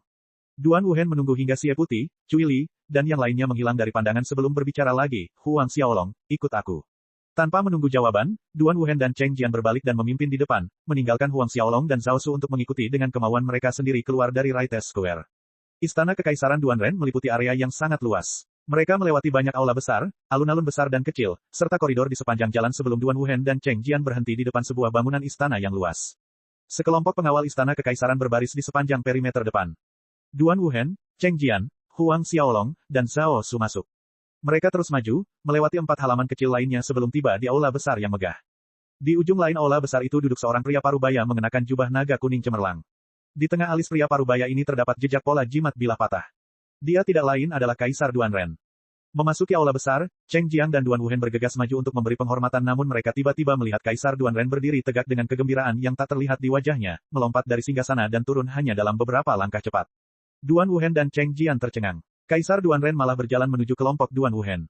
Ayah kekaisaran. Duan Wuhen berjalan mendekat dan memanggil. Namun, seolah-olah Kaisar Duan Ren tidak melihatnya sama sekali. Di hadapan tatapan terkejut Duan Wuhen dan Cheng Jian, Kaisar Duan Ren berjalan melewati mereka sambil langsung menuju Zhao Su yang berdiri di belakang Huang Xiaolong. Dalam kegembiraannya, dia memberanikan diri dengan sopan, apakah itu Tuan Zhao? Tuan Zhao, bola mata Duan Wuhen dan Cheng Jian nyaris jatuh dari rongganya, ekspresi ketidakpercayaan yang tak terlukiskan terlihat jelas di wajah mereka. Siapakah yang dimaksud Kaisar Duan Ren dengan pengawal di belakang Huang Xiaolong? Tuan Zhao. Tuan, kali ini, bahkan Huang Xiaolong sangat tertegun dan terkejut. Sebuah pikiran melintas sebagai kilat di benak Huang Xiaolong. Mungkinkah kenalan lama yang disebutkan Zhao Su tadi adalah Kaisar Duanren? Itu adalah Kaisar Duanren sendiri. Segalanya berjalan begitu cepat sehingga Duan Wuhen dan Cheng Jian masih berusaha keras untuk memahami apa yang baru saja terjadi. Zhao Su tersenyum pada Kaisar Duanren, tidak buruk, monyet kecil tahun itu akhirnya tumbuh dewasa. 1000 tahun telah berlalu dan kau tidak hanya berhasil menembus alam Sein, tetapi kau juga membangun sebuah kerajaan besar. Monyet kecil, akhirnya tumbuh dewasa. Mendengarkan panggilan sayang Zhao Su untuk Kaisar Duanren, Duan Wuhen dan Cheng Jian hampir tersandung di tempat karena lutut mereka hampir tidak dapat menopang mereka. Sementara Kaisar Duanren memasang ekspresi malu saat berkata, hanya kekaisaran Duanren kecil, Tuan Zhao bercanda. Zhao Su mengangguk lalu berkata, ini Tuan mudaku. Ibu jarinya menunjuk ke arah Huang Xiaolong. Tuan muda, Kaisar Duanren tampak linglung dan bingung saat menatap Huang Xiaolong. Kemudian, keheranan muncul di hatinya karena dia jelas tahu identitas Zhao Su. Lebih dari 1000 tahun yang lalu, dan sebelum dia masuk ke alam Sein, Zhao Su sudah menjadi seorang pejuang di alam Sein. Ayah kekaisaran, ini adalah saudara muda Huang Xiaolong. Pada saat ini, Duan Wuhen dengan cepat melangkah maju. Menekan gelombang keterkejutan di hatinya, dia memberikan pengantar singkat kepada Kaisar Duanren. Cara Duan Wuhen menyebut Huang Xiaolong mengalami peningkatan. Namun di saat berikutnya, Kaisar Duanren menatap Huang Xiaolong dan tertawa ramah. Jadi, juara pertempuran kota kekaisaran tahun ini, bangsawan muda Huang. Bangsawan muda Huang, Kaisar Duanren menggunakan sebutan kehormatan. Keringat dingin menetes di dahi Dun Wuhen. Apakah dia terlalu kasar menyebut Huang Xiaolong sebagai adik muda? Sedangkan Cheng Jian, dia sudah berubah menjadi patung kayu, tidak bisa memproses apapun. Kaisar Duanren terlalu sopan. Huang Xiaolong menjawab dengan cepat. Tidak, Tuan muda Huang boleh memanggilku dengan namaku di masa depan. Panggil saja aku Duanren. Kaisar Duanren bersikeras. Keringat dingin mengucur dari tubuh Duan Wuhen dan Cheng Jian bagaikan gemericik air mata air. Ini, Huang Xiaolong menatap Zhao Su, rangkaian perubahan ini terjadi terlalu cepat, dan sejujurnya, Huang Xiaolong merasa sedikit terlalu tercengang untuk bereaksi dengan sikap acuh tak acuh seperti biasanya. Tidak terpikir olehnya bahwa, kenalan lama, Zhao Su mungkin adalah Kaisar Duanren sendiri, dan bahwa lelaki besar itu akan memperlakukannya dengan sangat hormat. Kaisar Duanren lah yang memanggil Huang Xiaolong, namun mengapa situasinya tampak terbalik? Bab 188, Hubungan antara Zhao Su dan Duanren. Menyadari Huang Xiaolong tengah menatapnya, Zhao Su mengangguk pelan, memberi isyarat bahwa ia harus langsung memanggil Kaisar Duanren dengan namanya di masa mendatang. Huang Xiaolong tidak dapat menahan senyum masam di dalam hatinya saat membayangkan adegan saat ia memanggil Kaisar Duanren dengan nama aslinya di depan umum. Reaksi yang dibayangkannya sudah membuatnya merasa tidak berdaya dan membuatnya sakit kepala. Pada akhirnya, Huang Xiaolong mengangguk dalam diam. Kaisar Duanren senang karena Huang Xiaolong menurut. Sambil tersenyum, dia menoleh ke Zhao Su dan berkata dengan hormat, jika Duanren tahu Tuan Zhao telah datang ke kekaisaran Duanren pasti sudah keluar untuk menyambutmu terlebih dahulu. Sekarang, tampaknya Duanren lancang memanggil Tuan Zhao ke istana kekaisaran. Kesalahan ini benar-benar membuat Duanren merasa tidak nyaman. Mengatakan bahwa dia tidak nyaman adalah kata-kata yang jujur, dan lebih baik lagi, dia bahkan gemetar dalam jubah naganya. Zhao Su melambaikan tangannya dengan acuh tak acuh, tidak apa-apa. Tuan muda dan aku akan tinggal di kekaisaran Duanren untuk beberapa waktu. Sementara kami di sini, kau bisa datang menemuiku jika kau memiliki pertanyaan terkait kultivasimu. Wajah Kaisar Duanren berseri-seri, dengan penuh rasa hormat dan kesungguhan, dia berkata, kalau begitu Duanren akan berhutang budi pada Tuan Zhao. Akhir-akhir ini, dia memang mengalami beberapa hambatan dalam kultivasinya dan berjuang tanpa daya untuk mendapatkan bimbingan. Setengah jam kemudian, Kaisar Duanren melihat Huang Xiaolong dan Zhao Su keluar dari aula besar istana. Sebenarnya, Kaisar Duanren ingin mengawal Zhao Su dan Huang Xiaolong kembali ke Southern Hill Estate. Huang Xiaolong mengurungkan niatnya karena berisiko mengundang perhatian yang tidak diinginkan. Karena itu, ia berhasil meyakinkan Kaisar Duanren bahwa mengawal mereka keluar aula besar saja sudah cukup. Meski begitu, rahang ternganga saat para pengawal yang berbaris di sepanjang jalan melihat Kaisar Duanren yang agung mengantar Huang Xiaolong dan Zhao Su pergi. Lapangan dipenuhi dengan mata yang terkejut.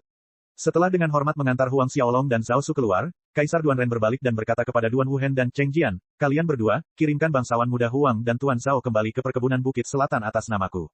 Ya, Ayah Kekaisaran. Ya, Yang Mulia Kaisar. Baik Duan Wuhen maupun Cheng Jian segera menjawab dengan sangat hormat. Meski begitu, saat mereka berempat mencapai pintu masuk utama istana kekaisaran, Huang Xiaolong menghentikan Duan Wuhen dan Cheng Jian di tangga.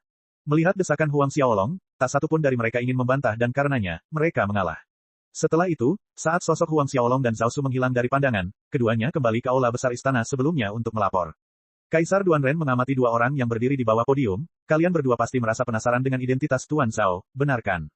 Ayah Kekaisaran, Tuan Zhao itu. Duan Wuhen melangkah maju, bertanya dengan hati-hati.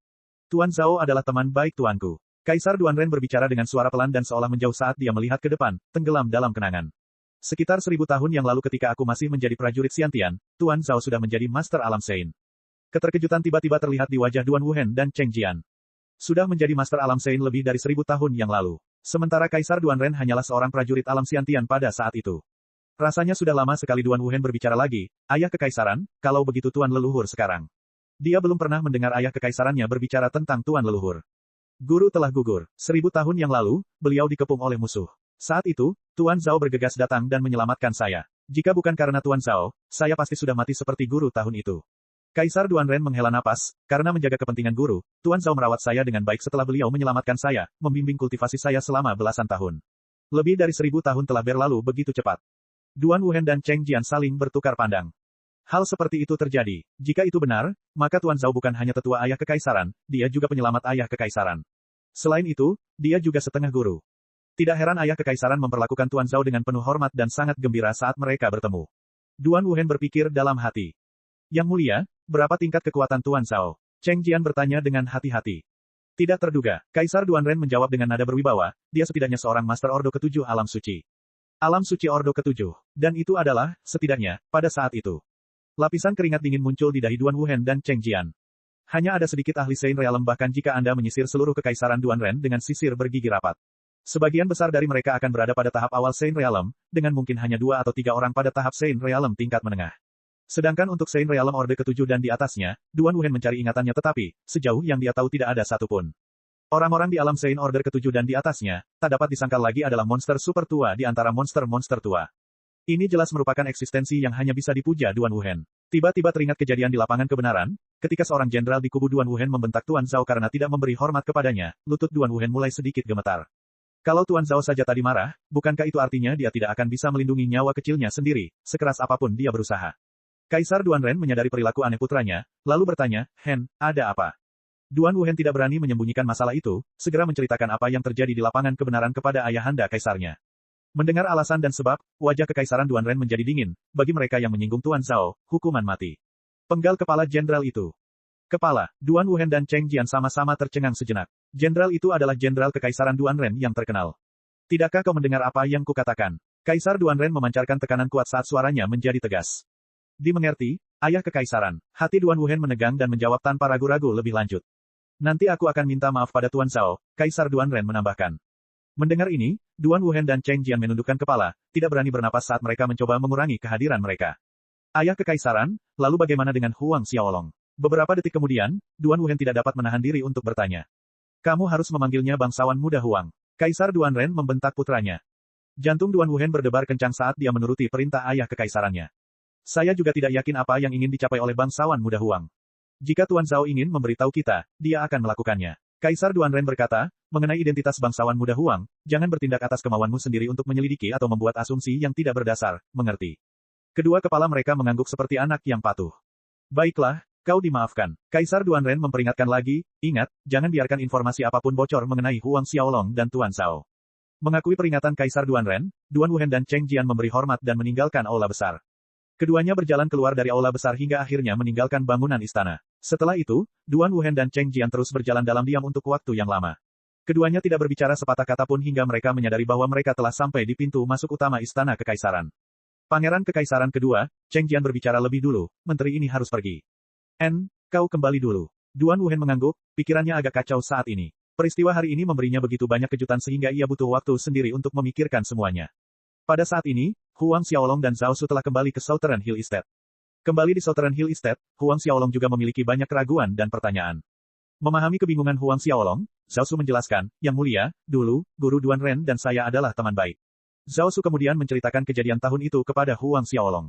Pertama menjelaskan bahwa Guru Kaisar Duanren dikelilingi oleh musuh, lalu setelah itu dia datang dan menyelamatkan Duanren dari bahaya. Reaksi Huang Xiaolong mirip dengan Duan Wuhen dan Cheng Jian. Dia akhirnya mengerti hubungan Zhao Su dengan Kaisar Duanren. Ketika mereka memasuki aula besar, Yuming dan Fei Hou terlihat menunggu dengan sabar.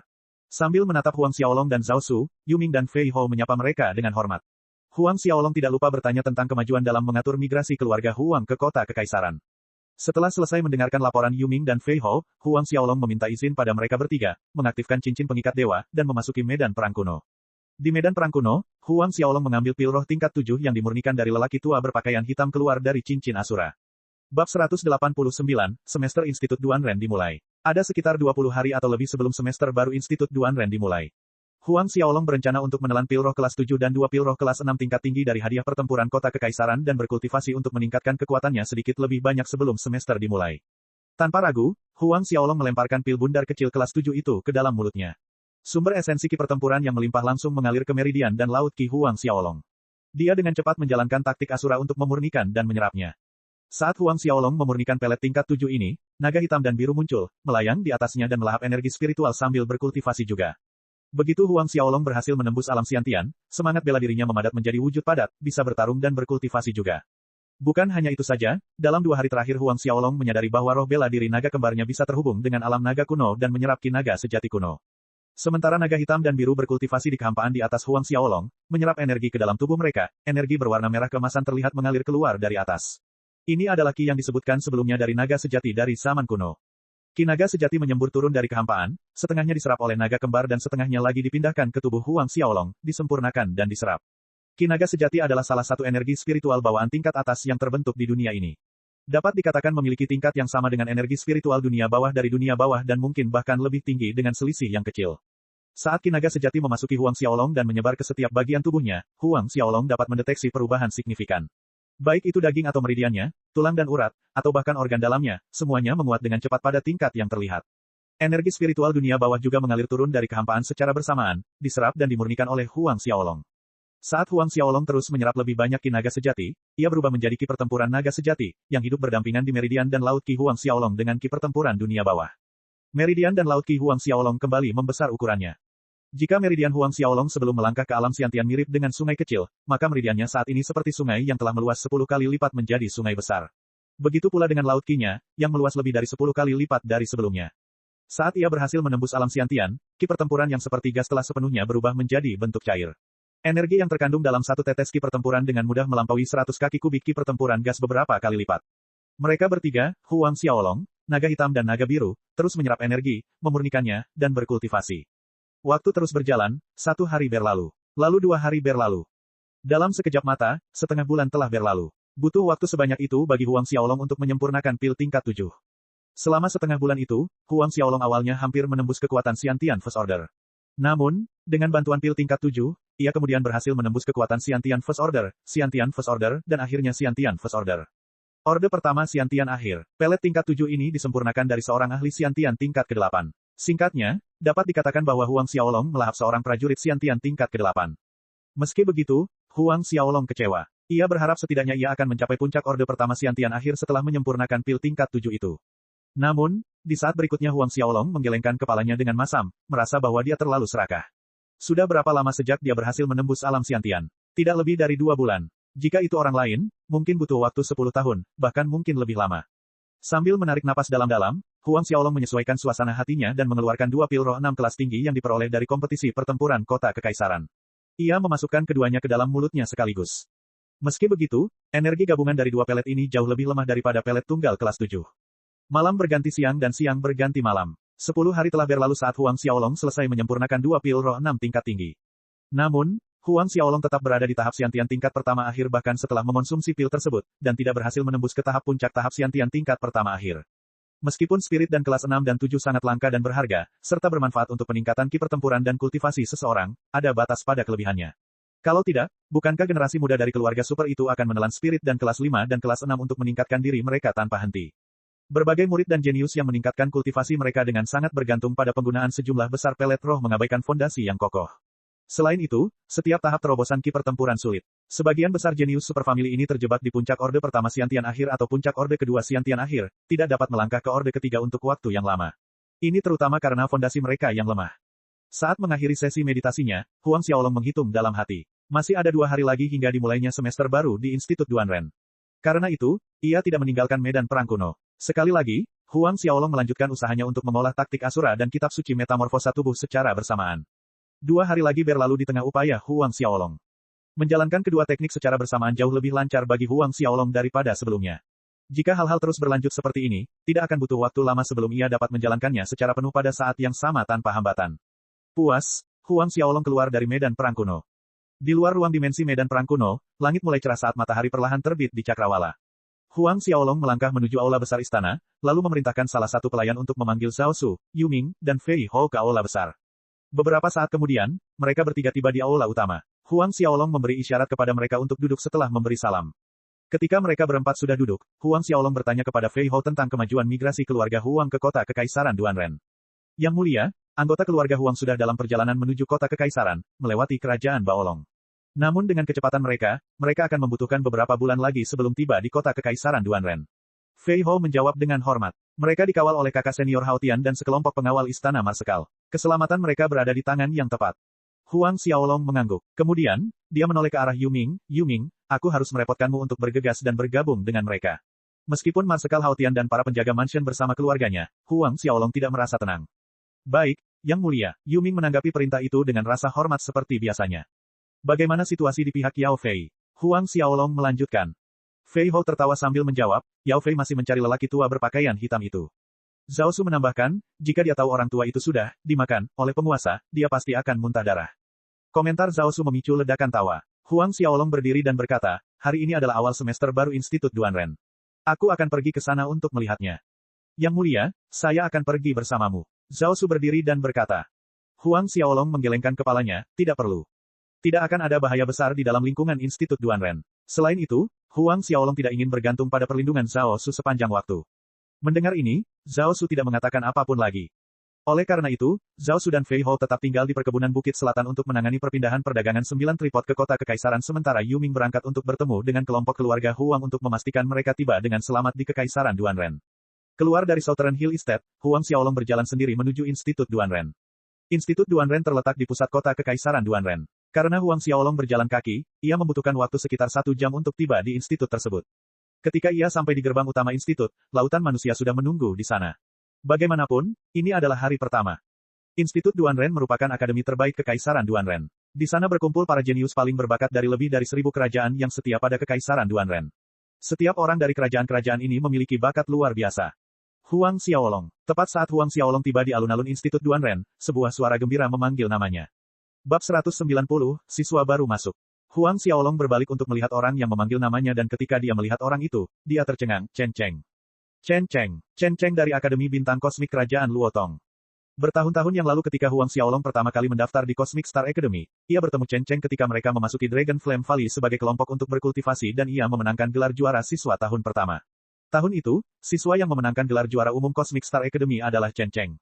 Chen Cheng kemudian mewakili Akademi Bintang Kosmik dan Kerajaan Luotong untuk berpartisipasi dalam pertempuran kota Kekaisaran. Di tengah-tengah kompetisi, ia berhasil menembus alam Xiantian dan berkat keberuntungan, ia berhasil meraih tempat di antara 100 tempat teratas, sehingga menjadi murid Institut Duanren. Keberhasilan Chen Cheng tahun itu dalam mencapai tempat dalam 100 teratas selama pertempuran kota Kekaisaran dan menjadi murid Institut Duanren telah mengubahnya menjadi sensasi besar di Kerajaan Luotong. Huang Xiaolong tidak pernah menyangka akan bertemu Chen Cheng pada hari pertama di institut. Melihat Chen Cheng, Huang Xiaolong benar-benar senang. Karena mereka berdua adalah orang-orang dari Kerajaan Luotong, dan murid-murid dari Akademi Bintang Kosmik yang sama, ada perasaan nostalgia karena bertemu dengan teman lama yang telah lama hilang atau bertemu dengan wajah yang dikenal jauh dari rumah. Xiaolong, ini benar-benar kamu. Chen Cheng melangkah maju, satu tangan terulur untuk menepuk bahu Huang Xiaolong sambil tertawa terbahak-bahak. Rasa gembira dan gembiranya bahkan mendorongnya untuk memeluk Huang Xiaolong erat-erat. Melepaskan Huang Xiaolong, Chen Cheng menyeringai dan berkata, sudah 8 tahun sejak terakhir kali kita bertemu, bocah, kau lebih tinggi dariku sekarang. Meskipun sudah 8 tahun sejak terakhir kali mereka bertemu, dan penampilan Huang Xiaolong berubah drastis, Chen Cheng masih bisa mengenalinya. Tentu saja, ketika dia pertama kali melihat Huang Xiaolong, dia tidak yakin pada awalnya. Namun sekarang telah terkonfirmasi. Huang Xiaolong membalas dengan pukulan main-main ke bahu Chen Cheng, kamu juga menjadi lebih kuat. 8 tahun telah berlalu dan Chen Cheng lebih berotot daripada sebelumnya. Namun, di masa lalu, Huang Xiaolong lebih pendek 1 kepala darinya. Namun sekarang, Huang Xiaolong sebenarnya setengah kepala lebih tinggi dari Chen Cheng. Kudengar kau memenangkan tempat pertama dalam pertempuran kota Kekaisaran tahun ini. Chen Cheng menghela napas kagum, bahkan Xiantian Orde kedua Xie Putih kalah darimu. Mungkin aku bahkan tidak akan mampu menerima pukulan darimu sekarang. Meskipun memasuki Institut Duanren 8 tahun lebih awal dari Huang Xiaolong, Chen Cheng hanya berada di pertengahan Orde pertama Xiantian. Berdasarkan kekuatan, Chen Cheng sedikit lebih lemah dari Bai Shou yang terlempar keluar dari panggung dengan satu gerakan dari Huang Xiaolong selama pertempuran kota Kekaisaran. Oleh karena itu ketika Chen Cheng mengaku ia tidak dapat menerima satu pukulan pun dari Huang Xiaolong, ia tidak mengucapkan kata-kata yang rendah hati. Huang Xiaolong dan Chen Cheng mengobrol, sebagian besar topiknya terkait dengan Cosmic Star Academy. Akademi adalah kenangan yang mereka berdua bagikan. Saat menyebut Cosmic Star Academy, kata-kata seakan mengalir tanpa henti di antara mereka. Aku belum pernah kembali sekalipun dalam 8 tahun ini. Aku ingin tahu seberapa banyak yang telah berubah di akademi. Chen Cheng mengeluh, Aku benar-benar ingin kembali dan melihat-lihat. Bukan hanya akademi, dia bahkan belum melihat keluarganya selama kurun waktu itu. Dia bertanya-tanya apakah mereka baik-baik saja. Lain kali aku kembali ke kerajaan Luotong, mari kita pergi bersama, kata Huang Xiaolong. Benarkah? Chen Cheng tertawa, bagus, itu janji. Kemudian, nadanya berubah, kamu datang hari ini untuk melapor ke lembaga, kan? Ayo, aku akan membawamu ke sana. Dengan itu, Chen Cheng memimpin Huang Xiaolong menuju area pendaftaran siswa baru. Melintasi alun-alun institut, Chen Cheng menunjukkan beberapa struktur bangunan dan memperkenalkannya kepada Huang Xiaolong saat mereka lewat. Tidak lama setelah Kekaisaran Duanren berdiri, Institut Duanren pun dibangun. Institut ini memiliki sejarah yang cukup panjang, lebih dari 1000 tahun, yang terlihat dari banyaknya bangunan yang memancarkan perubahan waktu. Ketika mereka melewati aula ketenaran institut, Chen Cheng menunjuk kelima patung yang didirikan di tengah aula dan memperkenalkannya satu persatu kepada Huang Xiaolong. Kelimanya adalah prajurit yang masuk ke alam suci setelah lulus dari Institut Duanren. Ketika Chen Cheng tiba di patung tengah, ekspresi fanatisme dan pemujaan muncul. Ini adalah murid paling legendaris di Institut Duanren kami, Senior Sieke. Senior Sieke berhasil menembus alam Sein dalam waktu 300 tahun kultivasi. Huang Xiaolong sangat terkejut. 300 tahun untuk menembus alam suci. Chen Cheng menyenggolnya, terkejut, kan? Sambil berkata demikian, Chen Cheng tiba-tiba merendahkan suaranya menjadi bisikan, Senior Sieke adalah leluhur keluarga Xie. Leluhur keluarga Xie. Mata Huang Xiaolong membelalak karena terkejut. Bukankah itu berarti Sieke ini adalah leluhur Xie putih? Menurut rumor, keluarga Xie didirikan oleh Senior Sieke. Chen Cheng menambahkan dengan suaranya yang nyaris tak terdengar. Mata Huang Xiaolong menyipit. 800 tahun yang lalu. Keluarga Xie ini baru berdiri 800 tahun yang lalu, tetapi dalam kurun waktu yang singkat itu, keluarga ini telah tumbuh cukup besar untuk menyaingi keluarga Yao yang telah berusia 2000 tahun. Tampaknya orang tidak boleh meremehkan Sieke ini. Jika ada kesempatan, Huang Xiaolong berharap bertemu Sieke. Setengah jam kemudian, mereka berdua sampai di area pendaftaran siswa baru. Bangunan tempat para siswa baru melapor mirip dengan semua bangunan lainnya, memancarkan suasana dan gaya zaman yang telah lama berlalu. Suasana yang ramai sedang berlangsung, banyak orang sudah ada di sana saat Huang Xiaolong dan Chen Cheng masuk. Selain para siswa baru, ada juga banyak siswa lama di sana. Huang Xiaolong mengangkat kepalanya dan melihat 3 karakter yang ditulis dalam kaligrafi kuno tergantung di bagian atas struktur bangunan, aula menghadap angin. Menuju ke Wind Facing Hall ada sekitar selusin anak tangga batu. Saat mereka menaiki tangga, Chen Cheng menjelaskan kepada Huang Xiaolong bahwa selain menjadi tempat para siswa baru melapor, aula menghadap angin juga merupakan tempat para siswa menerima tugas dan mengumpulkan hadiah. Baru pada saat itulah Huang Xiaolong mengerti mengapa ada begitu banyak siswa senior yang masuk dan keluar dari aula. Sepertinya mereka datang untuk menerima tugas atau mengumpulkan hadiah. Keduanya memasuki aula setelah menaiki tangga teratas. Pintu masuknya cukup megah, mencapai 20 sang. Saat mereka melangkah masuk, pemandangan megah terpancar dalam pandangan mereka. Dari luar, aula menghadap angin tidak tampak besar, tetapi begitu masuk ke dalam, aula besar itu tampak sangat besar dan luas. Meski ukurannya masih kalah jika dibandingkan dengan lapangan Duanren di seberang Istana Kekaisaran Duanren, perbedaannya hampir tidak dapat diabaikan. Meski begitu, seseorang harus berjalan kaki 10 menit dari pintu masuk sebelum dapat mencapai tempat pendaftaran siswa baru. Ketika guru institut yang bertanggung jawab atas lokasi pelaporan mendengar Huang Xiaolong menyebut namanya, guru tersebut menunjukkan ekspresi terkejut yang berlebihan, kamu Huang Xiaolong. Saat ini, nama Huang Xiaolong telah menyebar ke seluruh institut Duanren. Dari beberapa ratus ribu siswa dan guru di institut Duanren, tidak ada satu orang pun yang tidak menyadari keberadaan orang yang memiliki jiwa bela diri kembar yang luar biasa Huang Xiaolong. Benar sekali, Huang Xiaolong mengangguk. Setelah mendapat penegasan dari Huang Xiaolong, guru itu mengamati penampilan Huang Xiaolong dari ujung kepala sampai ujung kaki sebelum tertawa. Jadi kamu adalah Huang Xiaolong. Sepertinya apa yang dikatakan gadis kecil Sisi tentangmu itu benar. Sisi, ada sedikit kebingungan di mata Huang Xiaolong.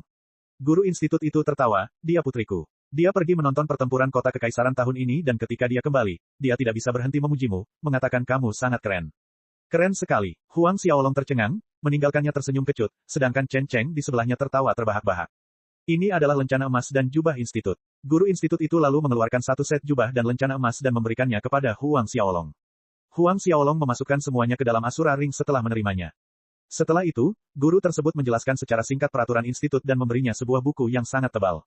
Selain peraturan institut, 1000 lebih kerajaan di bawah Kekaisaran Duanren juga ditulis dan dijelaskan secara rinci. Dari percakapan mereka, Huang Xiaolong mengetahui nama guru yang bertugas menangani siswa yang baru melapor. Namanya Lin Yang. Saat Huang Xiaolong dan Chen Cheng keluar dari aula besar, bangsawan muda tak berperasaan kebetulan juga tengah menaiki tangga batu bersama sekelompok besar orang di belakangnya, termasuk Yang Gang dan Pang Yu.